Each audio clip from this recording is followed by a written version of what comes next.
Joining me on set right now, Criss Angel. Criss, thanks so much for being here. I want to thank you so much for having me. What a great environment. Can we roll the clip of Criss in the barbershop with iced tea?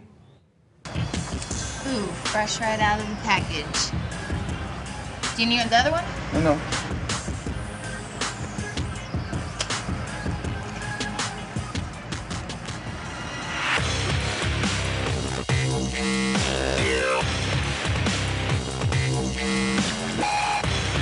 That right there is a trick.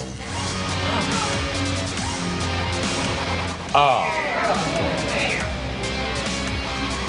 This looks like it's really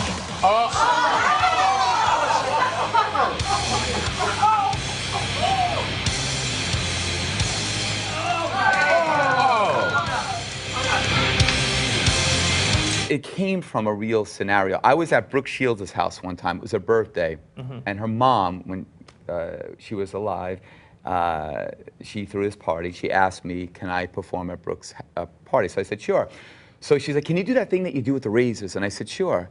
So I performed it for her guests, who was very intimate, and I cut my mouth. Oof. And it started bleeding profusely. And everybody thought it was like this, oh, it's part of the act. And it wasn't. I literally sliced my lip, my finger, everything was messed up. And I finished it. Did you play on like you were still part of the act? I finished it, and people kind of didn't know. And then I was like, I had a real problem. I had to get like stitches and the whole thing. So I've had scenarios where I actually hurt myself, and that's where that came from. I just said for iced tea and cocoa, I got to amp it up a little bit, have some fun with them. So that's why I added that little punch. But everything else is legit. I mean, to your credit, all that's fake is the blood. What's real is that you put real razor blades in your mouth, you put a string in your mouth, and then you tied all of those razor blades together in your mouth. I'll give you some props on that. I mean, the fact that the blood is fake isn't really that big of a deal, to be honest. Well, yeah, I just think the demonstration is engaging, and I think Iced Tea's reaction and Coco were great. And they didn't know I was gonna. They didn't know when I do this stuff on television. We've done over 100 demonstrations for this season of Believe on Spike. No one knows what I'm gonna do, and a lot of times I'm in the middle of it and it doesn't go the way I want it to go, so I have to make lemonade out of lemons because, like we live in a technological day and age where people have cell phones and cameras. You can't control the environment outdoors. On stage, it's a different story, right? But in the medium of television outdoors,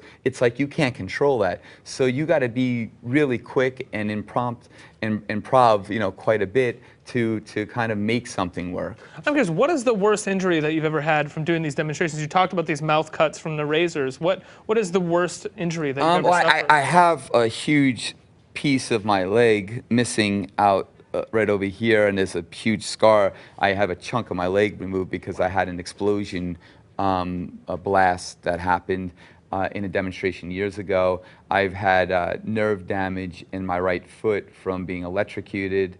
I fell over 2 stories one time, but somehow, some way, thank God, I never was really seriously hurt. So I was able to get through over 1,100 demonstrations without any major medical problems.